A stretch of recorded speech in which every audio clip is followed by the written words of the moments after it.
Bismillah. Bismillahirrahmanirrahim. Alhamdulillahirabbil alamin. Allahumma shalli wa sallim wa barik wa karim ala sayyidina wa maulana Muhammadin wa ala alihi wa sahbihi ajma'in. Amma ba'du. Wallahu subhanaka la ilma lana illa ma 'allamtana innaka antal alimul hakim wa tub alaina innaka antat tawwabur rahim. Rabbi ishrah li sadri wa yassir li amri wa hlul 'uqdatam min lisani yafqahu qawli bi jahin nabiy wa sahbihi wa alihi. Amma ba'du. Habaibul kiram, para habaib yang sama-sama kita muliakan serta kita cintai, wabil khusus yang hadir di tengah-tengah kita, alhamdulillah al-mukarram al-habib Zain bin Hamzah al-Habsyi dan al-habib Hasan bin Shalih al-Hamid dan habib Ahmad bin Muhammad al-Habsyi dan al-habib Ahmad Umar bin Ja'far al-Hamid dan para habaib lainnya tidak bisa disebutkan, tapi insyaallah tidak mengurangi keberkahan majlis kita pada malam ini, dan para alim ulama, guru-guru agama yang tidak disebutkan tapi tidak mengurangi rasa hormat ulun kepada pian berataan. Semoga dengan kita doakan para habaib kita, guru-guru kita, semoga diberi kesehatan, diberikan panjang umur, sehat badan, kabul segala hajat-hajatnya, Allah mudahkan segala urusannya, amin amin ya rabbal alamin.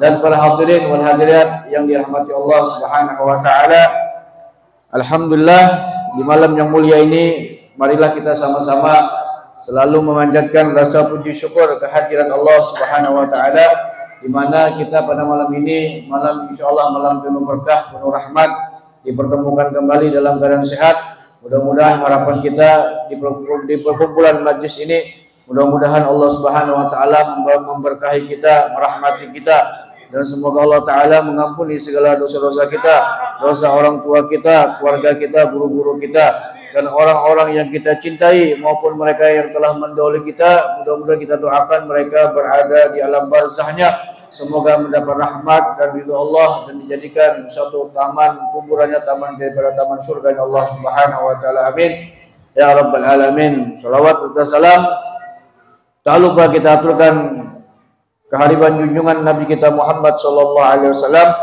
Mudah-mudahan dengan keberkahan kita bersolawat, mengagungkan Rasulullah, membesarkan Nabi Muhammad, dan insyaallah mudah-mudahan majlis perkumpulan malam ini yang akan menjadikan sebab kita mudah-mudahan mendapat syafaat Nabi kita Muhammad sallallahu alaihi wasallam. Allah kumpulkan kita di dalam syurganya, amin ya rabbal alamin. Sedikit kita menyempurnakan majlis malam ini. Mudah-mudahan yang sedikit ini bisa bermanfaat khususnya kepada diri ulun dan kepada antum-antum sekalian. Ya qala al-musannif rahimallahu taala wa nafa'ana bihi wa bi ulufid dan amin. Mengatakan Imam Bazzar meriwayatkan hadis dari Ibnu Abbas radhiyallahu an, innallaha yanhaakum anit ta'arri fastahyu min malaikatillah alladziina yufariqunakum illa inda salasi halat al-ghaid wal junub wal ghusl fa idza tasala ahadukum bil ara fal yastatir bi sawbihi aw bi jismati ahait aw bi ba'irih. Artinya sesungguhnya Allah Subhanahu wa taala melarang kalian bertelanjang. Maksudnya selalu kita ini dalam hal apapun tertutup aurat kita. Kenapa? Karena Allah taala itu dekat kepada hambanya. Bahkan justru Allah taala mengirimkan malaikat itu selalu bersama kita. Malaikat membawa rahmat, malaikat membawa keberkahan. Jadi salah satunya Allah melarang, ya ibaratnya khususnya bagi bebinian nih, artinya terlalu buka aurat. Ya punya ibaratnya di rumah, ya mending-mending, tapi punya di luar. Kita laki-laki pun kawan, jangan semua maunya. Walaupun aurat kita ini ibaratnya kadang bernafsu, tapi tetap kita menjaga daripada aurat laki-laki tadi. Maka bersimpahlah malulah kepada para malaikatnya Allah yang tidak membeda-bedakan atau tidak berpisah dari kalian kecuali dari dalam 3 hal.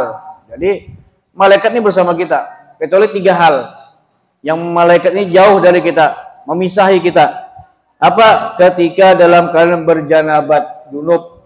Nah, junub. Jadi mulai kita dalam keadaan junub tuh malaikat jauh. Apalagi malaikat membawa rahmat jauh dari kita. Rumah kita jauh. Dalam keadaan junub. Makanya di saat kita dalam keadaan junub disunahkan cepat-cepat kita mandi.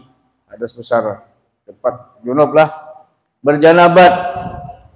Dan ketika kita buang air besar, karena dalam keadaan terbuka aurat dalam WC itu, karena mau WC masuk dalam malaikat karena mau masuk dalam WC. Kenapa? Karena WC tempat daripada kotoran, tempatnya jin, tempatnya syaitan berkumpul di WC.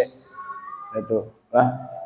Makanya di saat orang azan itu biar azan Allahu Akbar, Allahu Akbar, itu para jin itu, para iblis dan syaitan tuh buka, lari-lari terbirit-birit kemana? Ke WC.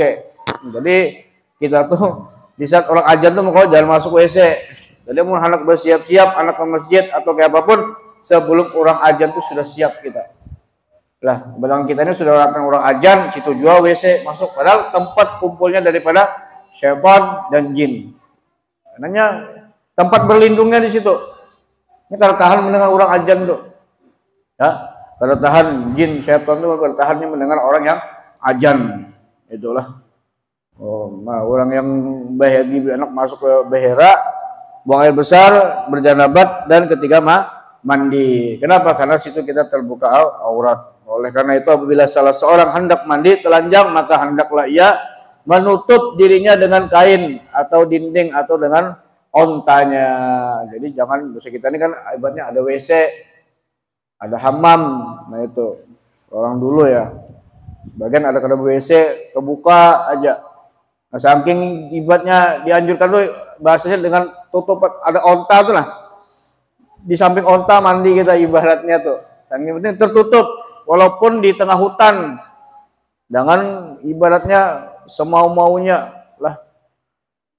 Di hutan tidak ada yang melihat jalan. Ya, tetap gitu. Karena malaikatnya Allah tidak mau dekat kepada orang yang terbuka daripada aurat tersebut. Dan atau dinding dengan ontanya. Imam Abdul Razak meriwayatkan hadis ini dari Ibnu Jarir radhiyallahu anhu yang mengatakan, pernah diberitakan kepadaku bahwa Nabi SAW keluar rumah. Tiba-tiba beliau melihat pegawai atau seorang upahan atau buruh. Beliau mandi dengan bertelanjang, si buruh tadi. Lalu beliau bersabda, aku melihat engkau tidak merasa malu kepada Tuhan engkau, ambillah gaji engkau dan kami tidak membutuhkan engkau. Saking itu Nabi marah melihat seorang pegawai tadi, dikatakan dia kabarkan yang mandinya dalam keadaan telanjang terbuka, langsung diampihi kan terus lagi pegawai dah. Karena malu gaikan Allah Taala. Nah, saking Nabi melarang lah dalam keadaan itu orang yang semau-maunya dalam terbuka aurat itu. Pernah diceritakan sebuah kisah, dikisahkan oleh Imam Abban bin Abdullah Al-Bajili, salah seorang tetangga kami. Jar Imam Abban bin Abdullah Al-Bajili, jar sidin, aku ada bisi tetangga. Tetangga ini wafat, meninggal, lalu kami menghadiri pemandian jenazahnya dan mengusung sampai ke kuburnya. Jar sidin, tetangga kami ada wafat, meninggal, lalu kami membawanya ke kuburan jenazahnya tersebut dan mengusung sampai ke kuburan. Ternyata di kuburnya itu terdapat suatu hewan yang menyerupai kucing, berjenis musang kah, model kucing aja, kucing di dalam lubang kubur tadi. Ketika kami berupaya mengusirnya, binatang itu pun tidak bergerak sedikit pun. Disuruh berjauh kalau mau juga, digeratak, pukulkan lawan cangkul nih kalau mau juga berpindah kucing tadi dalam kubur tadi. Lalu si penggali kubur tadi memukulkan cangkul karena ke arahnya, tetapi binatang itu pun masih tidak mau pergi. Tetap berdana di situnya, berdiam aja. Diusir karena mau. Lalu mereka mengganti ke kubur yang lain. Nah, sudah hatinya hendak dibunuh salah juga, kalau pindah apa nih? Pindah cari lubang lagi. Digali lagi. Tiba-tiba gali lubang hanyari tadi terdapat lagi sama daripada binatangnya tadi. Oh, ada di dalam lubangnya tadi. Lalu ketika itu mereka sudah menggalinya, ternyata hewan itu berada di dalamnya. Maka mengulang lagi seperti sebelumnya, tetapi hewan itu tidak juga mau berpaling. Diusir juga karena mau, begana aja berdiam di situnya. Lalu alhamdulillah maka heran bahwasanya ini orang yang meninggal ini suatu ada masalah yang tidak pernah sebelumnya terjadi. Aneh.